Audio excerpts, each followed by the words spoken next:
காஷ்மீரமானது ஒரு சக்தி யாத்திரைகள்லயே ரொம்ப கடுமையான யாத்திரை எது? சாக்ஷாத் பரமேஸ்வரன் பார்வதி தேவியோட கூட பனியினால் ஆன ஒரு லிங்கமானது இன்னி பரியந்தம் அந்த க்ஷேத்திரத்திலே பக்தர்களுக்காக அது முழுக்க முழுக்க இறைவனுடைய சக்தியானது அங்கே பரமசிவனோட கூட மகாமாயா ஸ்வரூபிணியான காளஹஸ்தி க்ஷேத்திரத்திலே விளங்கக்கூடிய ஞானப்பிரசூனாம்பாளுக்கும் அம்பாளுடையதான ஆவிர்வாவமானது எப்படி மாயை எங்க லயமாகுமோ அந்த இந்த பாரதத்திலே தேவபூமி எதுன்னு கேட்டாக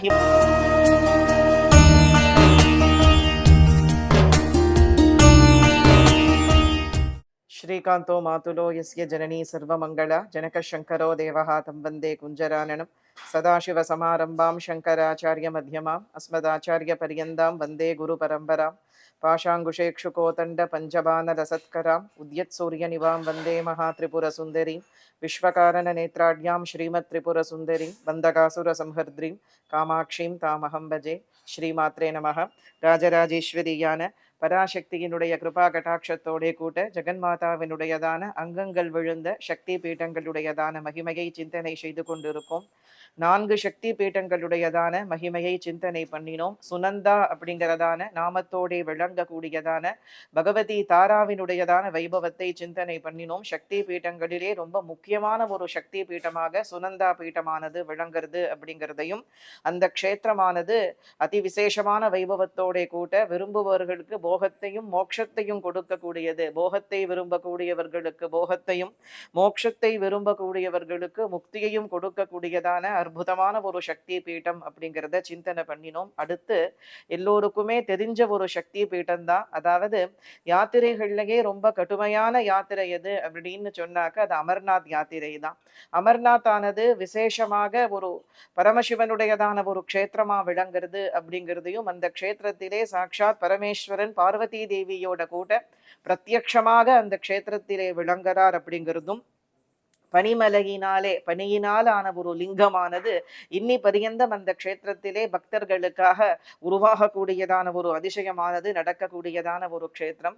அந்த அமர்நாத் அப்படிங்கிறது பரமசிவனுடையதான க்ஷேத்திரம் போல் எப்படி விசேஷமா விளங்குறதோ அதுபோல பராசக்தியினுடையதான சக்தி பீட்டங்களிலே அதி முக்கியமான ஒரு சக்தி பீட்டமாக அந்த அமர்நாத் அப்படிங்கிறதான பீட்டமானது விளங்குறது அப்படிங்கிறதான் அடுத்த பீட்டமாக நமக்கு இந்த பீட்ட நிர்ணய தந்திரத்திலே தந்திர சூட்டாமணியிலே விசேஷமா சொல்லி இருக்கா.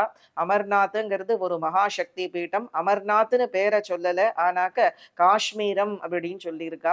காஷ்மீரத்திலே அநேக சக்தி பீட்டங்கள் உண்டு. தேவியினுடையதான சித்த பீட்டங்களும் தேவியினுடைய சக்தி பீட்டங்களும் காஷ்மீரத்திலே பராசக்தியினுடைய பிரசித்தமான க்ஷேத்திரமான சாரதா பீட்டமானது உண்டு. அந்த க்ஷேத்திரத்திலே விளங்கக்கூடிய சாரதா அப்படிங்கிற நாமத்தோடே விளங்கக்கூடிய மூர்த்தி சாக்ஷாத் பார்வதி தேவி தான். ஏன்னாக்க அந்த தேவியினுடைய தியானத்திலே சொல்லும் பொழுது பார்வதி சூலஹஸ்தா அப்படின்னு தன் கையிலே சூலத்தை தாங்கிக் கொண்டு விளங்கக்கூடிய பர்வதராஜ புத்திரியாகத்தான் பராசக்தியானவள் அந்த க்ஷேத்திரத்திலே விளங்குறா அப்படின்னு சொல்லுவா. அந்த காஷ்மீரத்திலே இந்த சாரதா பீட்டமானது உண்டு. 18 கைகளோட விளங்கக்கூடிய ஷாரிகா பீட்டமானது உண்டு. பாலா திரிபுர சுந்தரியினுடைய பீட்டமானது உண்டு. அதுபோல அநேக சித்த பீட்டங்கள் காஷ்மீரத்திலே க்ஷேமத்தை உண்டு பண்ணக்கூடியதான பீட்டங்கள் அநேகம் உண்டு. அதாவது சக்தி பூமி அப்படின்னு சொன்னாக்க வங்காளமும் அசாமும் எப்படி சக்தி பூமியாக விளங்குறதோ அது போல காஷ்மீரமானது ஒரு சக்தி பூமி. இன்னைக்கு அந்த க்ஷேத்திரத்துல இப்ப பொழுதுதான் கொஞ்சம் கொஞ்சமாக நமக்கு மக்கள் அங்க போய் அந்த க்ஷேத்திரங்களை எல்லாம் தரிசனம் பண்றா. அதாவது நிறைய படையெடுப்புகளாலையும் யுத்தத்தினாலையும் அந்த க்ஷேத்திரங்கள் எல்லாம் யாருமே போகாத க்ஷேத்திரங்களாக இருந்தது. அங்கேயே பூர்வ குடிகளாக விளங்கின காஷ்மீர பண்டிட்டுகளும் கூட காஷ்மீரத்தை விட்டுட்டு ஜம்முக்கும் மற்ற மாநிலங்களுக்கெல்லாம் வந்துட்டாங்கிறதையெல்லாம் நாம பார்க்கிறோம். இவ்வப்பொழுது அந்த காஷ்மீரத்திலே விளங்கக்கூடிய சக்தி பீட்டங்களிலே அம்பாளுக்கு ஆராதனைகள் தொடங்க ஆரம்பிச்சாச்சு. இந்த ஆராதனைகள் விருத்தியாகி எல்லா க்ஷேத்திரங்கள்லையும் தேவியினுடையதான க்ஷேத்திரங்கள்லையும் விசேஷமாக அது நடக்கணும் அப்படின்னு பரதேவதையின் பாதார விந்தத்தை பிரார்த்தனை செய்து கொள்வோம். அதுபோலதான் அந்த சாரதா பீட்டமானது எப்படி எப்படி மகாசக்தி பீட்டமாக விளங்குறதோ, ஷாரிகா பீட்டமானது எப்படி மகாசக்தி பீட்டமா விளங்குறதோ, அது போலத்தான் மகாமாயா பீட்டம் அப்படிங்கிறதான ஒரு மகா பீட்டம். அந்த பீட்டமானது அமர்நாத்திலே விளங்குறது அப்படிங்கிறது தான் தந்திர சூட்டாமணியில் நமக்கு கொடுத்திருக்கா. காஷ்மீரே கண்டதேசாஞ்ச, அம்பாளுடைய கண்டம் விழுந்த இடம். கண்டம் அப்படின்னாக்க கழுத்து, தேவியினுடையதான கழுத்து பிரதேசம் விழுந்த இடம் எதுன்னு கேட்டாக்க காஷ்மீரம் அப்படிங்கிறத சாஸ்திரங்கள் சொல்லுறது. காஷ்மீரே கண்டதேசாஞ்ச திரிசங்கேஸ்வர பைரவஹா, அந்த க்ஷேத்திரத்திலே பைரவருடைய நாமா திரிசங்கேஸ்வரர் அப்படின்னு பேரு. அம்பாளுக்கு மகாமாயை எனும்படியான நாமா. மகாமாயா பகவதி குணாதீதா வரப்பிரதா, மகாமாயா ஸ்வரூபிணியாக விளங்கக்கூடிய பகவதியானவள் குணங்களை கடந்த நிர்குணையாக விளங்கக்கூடியவள், கேட்ட வரங்களை எல்லாம் கொடுக்கக்கூடியவள். அந்த க்ஷேத்திரத்திலே பகவதியானவள் மகாமாயை எனும்படியான ஒரு நாமத்தோடே விளங்குறா. இந்த மகாமாயையின் ஸ்வரூபத்தை தான் தேவி மகாத்மியத்திலே முழுக்க முழுக்க நமக்கு சொல்லி இருக்கா. ஞானி நாமபி சேதாம்சி தேவி பகவதி ஹிசா பலாதாகிருஷ்ய மோகாய மகாமாயா பிரயஷ்சதி அப்படின்னு அந்த பராசக்தியானவள் மகாமாயா ஸ்வரூபிணியாக விளங்கக்கூடியதான விஷயத்தை, திரிகுணங்களையும் கடந்தவளாக அந்த பகவதி விளங்கக்கூடியதான பிரபாவத்தை, தானே எப்படி மதுவையும் கைடபனையும் சம்ஹாரம் பண்ணினா, மகிஷாசுரனை எப்படி சம்ஹாரம் பண்ணினா, நிஷும்பனையும் சும்பனையும் பராசக்தியானவள் எப்படி சம்ஹாரம் பண்ணினா அப்படிங்கிற வைபவத்தை நமக்கு விசேஷமா சொல்லியிருக்கா. மும்மூர்த்திகளுக்கும் மூத்தவள், அதனால இவளுக்கே திரிபுரை அப்படின்னு பேரு. மகாமாயையத்தான் திரிபுரைன்னு நாம சொல்றோம்.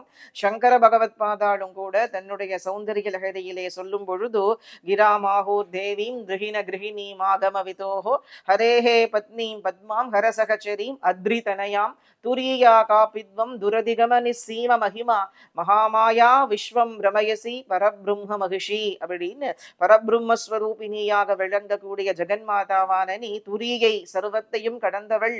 வேதம் படிச்சவாள்லாம் உன்னை சரஸ்வதின்னு சொல்றா, மற்றவாள்லாம் உன்னை லக்ஷ்மின்னு சொல்றா, இன்னும் சிலரோ உன்னை மலையரசன் மகளான பார்வதி அப்படின்னு சொல்றா. ஆனால் நீயோ இந்த மூன்று நிலைகள் வடிவாகவும் விளங்கி இதையும் கடந்த துரிய ஸ்தானத்திலே பராசக்தியாக சர்வத்தையும் கடந்தவளாக மகாமாயாஸ்வரூபிணியாக விளங்கக்கூடியவள் அப்படிங்கிறார். மாயையானது யார் வசத்திலே விளங்குறதோ அவளுக்கு மகாமாயை அப்படின்னு பேரு. அந்த மாயையை கடக்கிறதுங்கிறது ரொம்ப ரொம்ப துர்லபமான விஷயம். அதாவது அந்த வைஷ்ணவி மாயை சைவி மாயைன்னு ரெண்டு விதமாகவும் சொல்லுவா. அந்த வைஷ்ணவி மாயை சைவி மாயைன்னு சொன்னா கூட ரெண்டுமே அந்த மாயா தத்துவத்தை தான் சொல்லுறது. அந்த மாயா விலாசம் அப்படிங்கிறது தான் லோகத்திலே விளங்கக்கூடியதான எல்லா ஜீவராசிகளையுமே மயக்கி பிரம்மத்தை உணர விடாத செய்திருக்கு அப்படிங்கிறத சாஸ்திரங்கள் சொல்லுறது. அந்த மாயையை கடக்கணும்னா என்ன செய்யறது? இந்த தேவி மகாத்மியம் முழுக்க முழுக்க சண்டிகா பரமேஸ்வரியின் வைபவத்தை சொல்லக்கூடியதான சப்தசதி முழுக்க முழுக்க எப்படி இந்த மாயா விலாசத்தை கடந்து தேவியின் பாதார விந்தத்தை அடையறதுங்கிறது தான் சொல்லியிருக்கு. ஒவ்வொரு ஸ்லோகமும் அதுதான். சண்டி ஹோமமானது ஏன் விசேஷம் இந்த கலிகாலத்திலே? கலவு சண்டி கலவு சண்டி கலவு சண்டீன சம்சயா அப்படின்னு இந்த கலிகாலத்திலே கேட்ட வரத்தை உடனே கொடுக்கக்கூடியவளாக சண்டிகா பரமேஸ்வரி இருக்கா அப்படின்னு சொல்றோமே. ஏன்னா கலி தோஷத்தை போக்கக்கூடியவளாக, கலிகாலத்திலே ஏற்படக்கூடியதான எல்லா பாபங்களையும் அழிக்கக்கூடியவளாக பகவதி துர்கா பரமேஸ்வரியாக பிரகாசிக்கிறா அப்படிங்கிறதுனால தான். அதனால தான் சாஸ்திரங்கள் எல்லாம் ஏக மனசா சொல்லக்கூடிய விஷயம் என்ன? கலிகாலத்திலே துர்காம்பிகையை உபாசனை பண்ணுங்கோ, துர்கைக்கு மேல் தெய்வம் கிடையாது அப்படிங்கிறது தான் நமக்கு மறுபடி சாஸ்திரங்கள் சொல்லுறது. அந்த மகாமாயையை எப்படி தாண்டதுங்கிற விஷயத்தை தான் சுமேதஸ் அப்படிங்கிற மகரிஷியானவர் சுரத மகாராஜனுக்கும் சமாதி அப்படிங்கிறதான வைஷ்யனுக்கும் உபதேசம் பண்றார். எப்படி இந்த மாயா விலாசத்தை தாண்டதுங்கிறத அந்த ரிஷி சொல்றாரு. சாமுபைஹி மகாராஜ சரணம் பரமேஸ்வரி. அப்பா நீ உன் மனசு ரொம்ப குழம்பி போயிருக்கு, நீ ராஜ்யத்தை இழந்துட்ட, உன்னுடைய சிநேகிதனா விளங்கக்கூடியதான இந்த ஒரு வியாபாரியோ அவன் குடும்பத்தை இழந்துட்டான். அதாவது அவனுடைய மனைவியும் பிள்ளைகளும் ஆசிரியரும் துரத்தி விட்டுவிட்டா அவனை. இப்போ ரெண்டு பேருமே என்ன பண்ணிருக்கேன்னா, உன்னால அந்த ராஜ்யத்தினுடைய சிந்தனையை விட்டு நீங்க முடியல, இந்த வைஷ்யனாலேயோ அவனுடைய குடும்ப சிந்தனையை விட்டு நீங்க முடியல. நீங்க ரெண்டு பேருமே ஒரு பெரிய ஒரு மாயா விலாசத்திலே மூழ்கினவாளாக இருக்கள். இதை கடக்கணும் அப்படின்னு சொன்னாக்க, அப்போ இந்த பற்றை விட வேண்டும் அப்படின்னு சொன்னாக்க என்ன பண்ணணும்னு கேட்டா, அம்பாளைத்தான் சரணாகதி பண்ணணும்.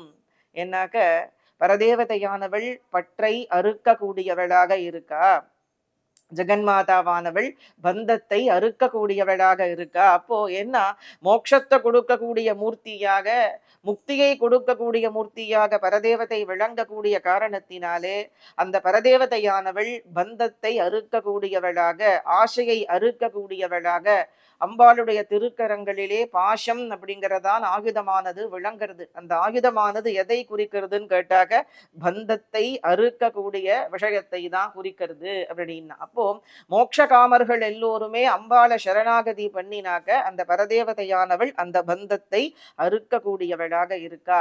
லோகத்திலே போகத்தை விரும்பக்கூடியவர்களுக்கு சௌபாகியத்தை கொடுக்கிறதும் அம்பாள் தான், மோட்சத்தை விரும்பக்கூடியவர்களுக்கு முக்தியை கொடுக்கிறதும் அம்பாள் தான். அதனால இந்த மாயையை நீ கடக்கணும் அப்படின்னு சொன்னாக்க நீ அம்பாளைத்தான் சரணாகதி பண்ண வேண்டும். சாமுபைகி மகாராஜ சரணம் பரமேஸ்வரி, பரமேஸ்வரிய சரணாகதி பண்ணு. அந்த பரமேஸ்வரிய சரணாகதி பண்ணினாக்க உனக்கு க்ஷேமமானது ஏற்படும் அப்படின்னா. அப்போ அந்த ராஜா கேட்கதான், நீங்க பரமேஸ்வரின்னு சொல்றீங்களே, அந்த பரமேஸ்வரி யார், அவள் என்ன ஸ்வரூபத்தை உடையவள், என்ன குணத்தை உடையவள், என்ன நாமத்தை உடையவள், அவள் எங்கிருந்து உற்பத்தியானா, இந்த விஷயங்களை எல்லாம் சொல்லுங்கோ. நீங்க சாதாரணமா பரமேஸ்வரிங்கிறள், மகாமாயின்னு சொல்றள், அவள் யார், அவள் பிரபாவத்தை சொல்லுங்கோன்னு சொல்லும் பொழுது தான் ஜெகன்மாதாவான ராஜராஜேஸ்வரியானவள் எப்படி அநேக விதமான அவதாரங்களை செய்து, அவள் வாஸ்தவமாக நிர்குணை, அவளுக்கு எந்த விதமான குணங்களோ ரூபங்களோ நாமங்களோ கிடையாது, எல்லாவற்றையுமே கடந்தவள். ஆனா நமக்காக வேண்டி என்ன செய்யறான்னு கேட்டாக்க அநேக விதமான ரூபங்களையும் நாமங்களையும் வடிவங்களையும் தாங்கிக்கிறா. தேவகாரிய சமுத்தியதாயை நமகா, தேவ காரியங்களுக்காக வேண்டி லோகத்திலே பகவதியானவள் ஆவிர்பவிக்கிறா. துஷ்ட நிகிரகத்திற்கும் சிஷ்ட பரிபாலனத்திற்கும், அதாவது துஷ்டர்களை எல்லாம் அழிக்கிறதுக்காக வேண்டி, தன் பக்தர்களை எல்லாம் ரட்சிக்கிறதுக்காக வேண்டி அந்த பராசக்தியானவள் ஆவிர்பவிக்கிறா அப்படிங்கிற விஷயத்தை சொல்லி, அந்த பராசக்தியானவள் மகாகாளி ஸ்வரூபத்திலே விளங்கி மகாவிஷ்ணுவிற்கு எப்படி அனுகிரகத்தை பண்ணினா, மதுவையும் கைட்டபனையும் வதைப்பதற்காக நாராயணருக்கு எப்படி அனுகிரகத்தை செய்தாள் அப்படிங்கிற விஷயத்தையும், ஜெகன்மாதாவானவர் சர்வதேவ ஷரீரங்களில் இருந்து, அதாவது எல்லா தேவர்களுடையதான ஒரு தேகத்தில் இருந்தும் பகவதி ஆவிர்பவிச்சு மகாலட்சுமி சண்டிகாங்கிற வடிவத்தை தாங்கிக் கொண்டு துர்கா பகவதியாக எப்படி கிரூரமான மகிஷாசுரனை சம்ஹாரம் பண்ணினா அப்படிங்கிறதையும், நிஷும்பனையும் சும்பனையும் கௌரியினுடைய தேகத்திலிருந்து ஆவிர்பவிச்சு கௌஷிகிங்கிற வடிவத்திலே விளங்கி எப்படி சம்ஹாரம் பண்ணினாங்கிறத நமக்கு விசேஷமாக விஸ்தாரமாக நமக்கு தேவி மகாத்மியத்திலே சொல்லியிருக்கா. அது முழுக்க முழுக்க மகாமாயா ஸ்வரூபிணியாக விளங்கக்கூடிய தேவியின் பிரபாவமே அப்படிங்கிறதான் நமக்கு அமர்நாத்திலே கண்டதேசம் விழுந்ததான க்ஷேத்திரத்திலே, தேவியின் கழுத்து விழுந்த க்ஷேத்திரத்திலே மகாமாயை எனும் ஸ்வரூபத்தோட திரிசந்தியேஸ்வரரான அமர்நாத்திலே விளங்கக்கூடிய சுவாமிக்கு சாக்த சித்தாந்தத்தின்படி அவருக்கு திரிசந்தியேஸ்வரர் அப்படிங்கிறதான ஒரு நாமா. அதுபோல அவரோட விளங்கக்கூடிய பார்வதி தேவிக்கு மகாமாயை அப்படிங்கிறதான ஒரு நாமமாக விளங்குறது. அதாவது எந்த இடத்தில் மாயை செல்லுபடி ஆகாதோ, எந்த இடத்திலே மாயை வேலை செய்யாதோ அவள் மகாமாயை, அவளுக்கு மாத்திரம்தான் அந்த மாயை வசப்பட்டு இருக்கு. அதனாலதான் அவளை சரணாகதி பண்ணி மாயா விலாசத்தை தாண்ட வேண்டும் அப்படிங்கிறத சொல்லியிருக்கா. அதாவது அதை எப்படி சொல்லணும்னு கேட்டாக்க சம்பூர்ணமான ஞானத்தையே தன்னுடையதான வடிவாய் கொண்டவள். அதனாலதான் காளஹஸ்தி க்ஷேத்திரத்திலே பராசக்திய ஞான பிரசூனாம்பிகா அப்படின்னு சொல்றோம். அதாவது ஞானத்தினுடைய மொத்த வடிவாகவே விளங்கக்கூடிய பராசக்தி தான். இந்த காளஹஸ்தி க்ஷேத்திரத்திலே யக்ஷலிங்கம் இந்திரலிங்கம்னு 2 லிங்கம் உண்டு. அந்த க்ஷேத்திரத்துக்கு போனா அவசியமா தரிசனம் பண்ணுங்கோ.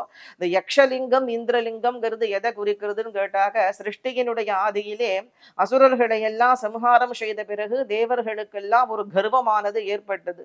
அந்த கர்வத்தை அழிக்கிறதுக்காக பகவதியானவள் யக்ஷ வடிவத்திலே தோன்றி தேவர்களுக்கெல்லாம் அவ கர்வத்தை பங்கம் பண்ணினா. அதாவது தேவர்களே, உங்களுடைய சக்தியினால நீங்க எந்த காரியத்தையும் செய்ய முடியாது, என்னுடைய சக்தியினுடைய லேசம்தான் உங்ககிட்ட இருக்கு. அம்பாள் சொல்றா சிவபுராணத்திலே, பிரம்மாவும் விஷ்ணுவும் சிவனும் இந்திரனும் கூட எனக்கு முன்னாடி கர்வத்தோடு நிற்க முடியாதுங்கும் பொழுது நீங்கள்லாம் எம்மாத்திரம் அப்படின்னு கேட்கறாளாம். சிவபுராணத்திலே சிவமகாபுராணம் 18 மகாபுராணங்கள்ல பரமசிவனுடைய வைபவத்தை விசேஷமாக சொல்லக்கூடியதான புராணம். அதிலே உமா சம்ஹிதைன்னு ஒரு சம்ஹிதை. அந்த உமா சம்ஹிதையிலே பராசக்தியின் பிரபாவம் முழுக்க முழுக்க வளருது. தேவியினுடைய பரத்வம், அம்பிகையினுடைய அநேக அவதாரங்கள், எப்படி ஜெகன்மாதா தானே பரபிரம்மஸ்வரூபினிங்கிறத சொல்றா அப்படிங்கிற விஷயங்கள் எல்லாம் வளருது. அதிலே சொல்றா, எனக்கு பயந்துதான் சூரியன் பிரகாசிக்கிறது, எனக்கு பயந்துதான் அக்னி பிரகாசிக்கிறது, எனக்கு பயந்துதான் காத்து வீசுறது, எனக்கு பயந்துதான் இந்த பூமி ஒரு அணுவையும் தாங்கிறது. என்னுடைய சக்தி இல்லைன்னு சொன்னாக்க லோகத்திலே எதுவும் செயல்படாதுங்கிற விஷயத்தை தெரிஞ்சுண்டு கர்வத்தை விட்டு என் பாதத்தை நீங்கள் சரணாகதி செய்ய வேண்டும்ங்கிறா. அதை குறிக்கக்கூடியதான ஒரு லிங்கங்கள் தான். அது நடந்த இடம் எது? பராசக்தியானவள் யக்ஷ ரூபத்திலே தோன்றி இந்திரனுக்கும் தேவர்களுக்கும் ஆத்ம உபதேசத்தை செய்ததான ஒரு க்ஷேத்திரம் எதுன்னு கேட்டாக்க ஸ்ரீகாளஹஸ்தி அப்படிங்கிறதுனால இன்னைக்கும் யக்ஷலிங்கத்தையும் இந்திரலிங்கத்தையும் காளஹஸ்தியிலே பார்க்கலாம். ஞானத்தை உபதேசம் செய்த மூர்த்தி எனும்படியான காரணத்தினாலே அவளுக்கு ஞான பிரசூனா அப்படிங்கிறதான ஒரு நாமா. ஏன்னா ஞானத்தை உண்டு பண்ணக்கூடிய மூர்த்தி. ரெண்டே கைதான் அம்பாளுக்கு. ஒரு கையை தொங்க விட்டு இன்னொரு கையில புஷ்பத்தை தாங்கின்றவளாக அந்த ஞான பிரசூனாம்பிகா அர்த்தமேருவாத்மகமா விளங்கக்கூடிய ஸ்ரீ சக்கரத்தின் பிந்து மத்தியத்திலே விளங்குறா. அந்த ஞான பிரசூனாம்பிகா தான் அமர்நாத கஷேத்திரத்திலே மகாமாயா ஸ்வரூபிணியாக ஸ்வயம் தானே பிரகாசிக்கிறா அப்படிங்கிறதும் அந்த க்ஷேத்திரத்தினுடையதான ஒரு மகத்துவம். அமர்நாத் யாத்திரைங்கிறது சாதாரணமான யாத்திரை கிடையாது. பரமேஸ்வரனுடையதான கிருபா கட்டாட்சமானது யாருக்கு பூர்ணமா இருக்கோ அவா மட்டும்தான் அந்த யாத்திரைக்கு போய் பரமசிவனாருடையதான ஒரு தரிசனத்தை பெற முடியும் அப்படிங்கிறது. லிங்க ரூபத்திலே ஸ்வயமாகவே தோன்றக்கூடியதான லிங்கம் அது. ஒரு மனுஷனுடைய முயற்சியினால உற்பத்தியாகக்கூடிய விஷயங்கள் எல்லாம் கிடையாது. அங்க சில பேர் போயிருப்பேள், பல பேர் நம்ம போயிருக்க மாட்டோம். ஆனா அந்த க்ஷேத்திரத்தில ஒரு குறிப்பிட்ட காலம் வருஷா வருஷம் அந்த லிங்கமானது பனியில் தானாகவே ஆவிர்பவிக்கிறது அப்படின்னு சொன்னாக்க அது முழுக்க முழுக்க இறைவனுடைய சக்தியானது அங்கே பூரணமா விளங்குறது அப்படிங்கிறது தான். அந்த லிங்கத்திலே சுவாமியினுடைய சைத்தன்யம் மட்டுமல்ல, அம்பாளுடையதான சைத்தன்யமும் பரிபூரணமாக விளங்குறது. அங்கே பரமசிவனோடைய கூட்ட மகாமாயா ஸ்வரூபிணியான தேவியும் பிரகாசிக்கிறா. அந்த மகாமாயை தான் அம்பாளுடையதான கண்டம் விழுந்த ஸ்தானத்தினுடையதான அதிதேவதையாக விளங்கக்கூடியவள் அப்படிங்கிறதான் நமக்கு தந்திர சூட்டாமணியிலே விளங்கக்கூடிய பீட்ட நிர்ணய தந்திரமானது சொல்லுறது. எல்லோரும் அமர்நாத்துக்கு போய் நாம தரிசனம் பண்ண முடியாது. அந்த காரணத்தினாலே அம்பாளை ஸ்ரீகாளஹஸ்தி க்ஷேத்திரத்திலே நாம் தரிசனம் செய்துக்கலாம். காளஹஸ்தியுமே ஒரு சக்தி பீட்டம் தான். அமர்நாத் எப்படி ஒரு சக்தி பீட்டமாக விளங்குறதோ அது போல தத்துவமானது ஒண்ணுதான். காளஹஸ்தி க்ஷேத்திரத்திலே விளங்கக்கூடிய ஞான பிரசூனாம்பாளுக்கும் அமர்நாதத்திலே விளங்கக்கூடிய மகாமாயைக்கும் தத்துவமானது ஒண்ணுதான். அம்பாளுடையதான ஆவிர்வாவமானது எப்படி நிகழ்ந்தது அப்படின்னு கேட்டாக்க பனிமலை அரசனுக்கு பெண்ணாக தேவி தோன்றினாள் அப்படின்னு புராணங்கள் எல்லாமே சொல்லுறது. அவளுக்கு அநேக அவதாரங்கள் இருந்தாலும் கூட எல்லோருக்கும் தெரிஞ்ச ஒரு அவதாரம் எதுன்னா ஸ்ரீ பார்வதியாக தேவி அவதரிச்சதுதான். மற்ற அவதாரங்கள் எல்லாம் நிறைய பேருக்கு தெரியாது. அந்த பார்வதியின் தத்துவமே ரொம்ப ஆச்சரியமான ஒரு தத்துவம். அதாவது மாயையானது எங்கே ஒடுங்குமோ, மாயை எங்க லயமாகுமோ அந்த ஸ்தானம் ஹிமாலயம் அப்படின்னு பேரு. ஹிமாலயம் அப்படின்னா என்னன்னா, அந்த இமயமலையானது எப்படி இருக்கு, வெள்ளவெளேர்னு அப்படியே சுத்த தவளமாக வெளுப்பா தான் இருக்கும். சத்வகுணமானது வெளுப்பாக விளங்கக்கூடிய தன்மையை குறிக்கக்கூடியதுதான் இல்லையா? அப்போ அந்த மாயையினுடைய கலப்பு துளியுமே இல்லாத வெள்ளவெளேர்னு விளங்கக்கூடியதான ஒரு ஸ்தானமா விளங்குறதுனால தான் அந்த தேசத்திற்கு ஹிமாலயம் அப்படின்னு பேரு. ஹிமாச்சலத்தான் தேவபூமின்னு சொல்லுவா. நம்ம கேட்டோம்னாலே இந்த பாரதத்திலே தேவபூமி எதுன்னு கேட்டாக ஹிமாச்சலம் தான். ஹிமாச்சலத்திலே அத்தனை சக்தி பீட்டங்கள் விசேஷமா விளங்குறது. அந்த காரணத்தினாலே தான் அம்பாளை எப்போ தெரிஞ்சுக்க முடியும், பராசக்தியை எப்போ தெரிஞ்சுக்க முடியும், அவள் தத்துவத்தை எப்போ உணர முடியும்னா மாயை சுத்தமா அழிஞ்சு போனாதான் ஞானஸ்வரூபிணியாக விளங்கக்கூடிய தேவியின் வைபவத்தை தெரிந்து கொள்ள முடியும், அவள் பரத்வத்தை உணர முடியும். அந்த காரணத்தினால தான் அவளை பனிமலை அரசனுக்கு பெண்ணாய் தோன்றியவள்னு உருவகப்படுத்தியிருக்கா புராணத்திலே. அவள் மாயையை கடந்தவள், வெளிப்படையாக அதை சொன்னோம் அப்படின்னா எல்லோருக்கும் புரியாது. பனிமலை அரசனுக்கு பெண்ணாய் தோன்றியவள் அப்படின்னாக்க எல்லோருக்கும் புரியும். அதன் மூலமாக அவள் மாயா விலாசத்தை தாண்டிய பூர்ண ஞானஸ்வரூபிணியாக விளங்கக்கூடியவள் என்பதும் தெரியும். அந்த காரணத்தினாலதான் எப்படி சொல்லியிருக்கா, அப்படி கிரிராஜ புத்திரியாக விளங்கக்கூடிய பராசக்தி மாயா விலாசத்தை கடந்த ஆத்ம ஞான ஸ்வரூபிணியாக விளங்கக்கூடியவள் அவளே மகாமாயைங்கிற நாமத்தோடே கூட அமர்நாத்திலே விளங்கரா. காளஹஸ்தி கஷேத்திரத்திலே ஞான பிரசூனாம்பிகையாக விளங்கரா. வாய்ப்பு இருக்கிறவா அமர்நாத்துக்கு போய் அந்த யாத்திரை கடுமையான யாத்திரை தான், எல்லோருக்கும் தெரிஞ்சதான ஒரு விஷயம்தான். அமர்நாத்துக்கு போய் ஜெகன்மாதாவையும் பரமசிவனையும் நாம தரிசனம் பண்ணுவோம். அல்லாதவர்கள் காளஹஸ்தி கஷேத்திரத்திலே விளங்கக்கூடியதான காளஹஸ்தீஸ்வர சுவாமியையும் ஞான பிரசூனாம்பிகையும் தரிசனம் பண்ணுவோம். காளஹஸ்திக்கும் தனி மகாத்மியம் உண்டு, ஞான பிரசூனாம்பிகைக்கும் தனியான ஒரு வைபவம் உண்டு. இன்னொரு சந்தர்ப்பத்திலே பரமேஸ்வரியினுடைய கிருபா கடாட்சத்தோடே கூட அந்த வைபவத்தையும் நாம சிந்தனை செய்வோம். தொடர்ந்து அடுத்தடுத்த சக்தி பீடங்களை பரமேஸ்வரியின் கிருபா கடாட்சத்தோடே சிந்தனை செய்யலாம். சர்வமங்கள மாங்கல்யே சிவே சர்வார்த்த சாதிகே சரண்யே த்ரயம்பகே கௌரி நாராயணி நமோஸ்துதே. ஸ்ரீமாத்ரே நமः. காமாட்சி சரணம், காமாட்சி காமாட்சி.